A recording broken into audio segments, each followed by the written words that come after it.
Hi, class. Good job this past week. Thanks a lot. There are a couple of you, I think, who have not gotten a formal approved topic. Sometimes I've asked questions that need to get answered before I can approve the topic. So if you fall into that category, please attend to it as soon as possible. Oh, and most important, happy Thanksgiving, everybody. Okay, I hope everybody's safe and sound and has a good quality time today with family. I'm up in Philadelphia with my family, and it's pretty cold up here. I'm not used to the cold anymore. In any event, I thought we did a good job answering the questions. I thought we had some real good discussions. And let me just kind of summarize what I think are the main points. First of all, I think you all agree that terrorism has persisted as a strategy. I think that's true, but I think it's also true that it's persisted as a tactic. And some of you pointed out that terrorist strategies employ terrorist tactics. So the strategy lasts, the tactics do too. And I think that's a very good point.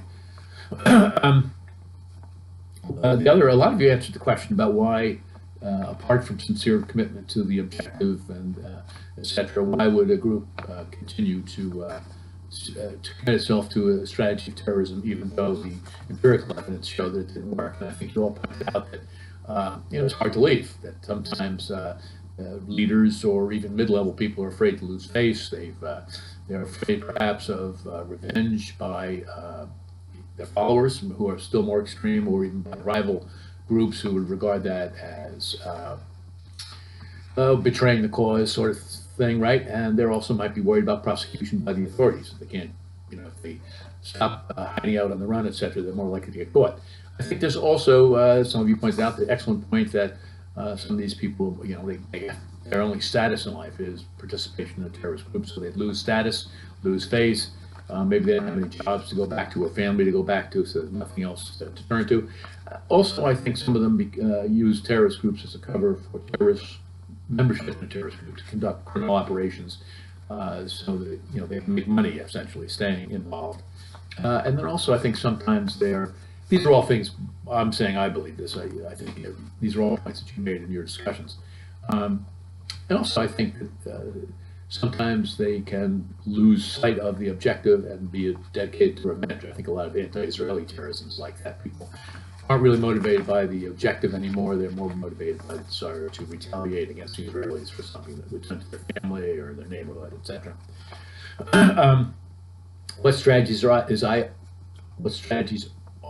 IS using?